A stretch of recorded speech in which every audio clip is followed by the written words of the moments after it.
Soft proofing. What is soft proofing anyway? Soft proofing is actually something we used to do back in the film days. When I shot film, we would print proofs from the negatives and we would show that to the clients. They weren't the final images, they were pretty much straight out of the camera because we couldn't really manipulate them without spending a lot of time and money. In the digital world, it's very much the same thing. We download a session and in Lightroom, I will lightly crop the image and that's it.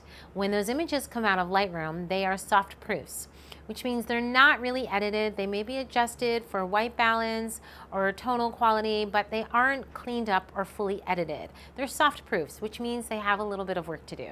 So when a client sees their images in person, they're seeing the soft proofs. From there, they choose the images they want, and then it goes into full production, in which we do a full edit from head to toe and clean up the image to perfection.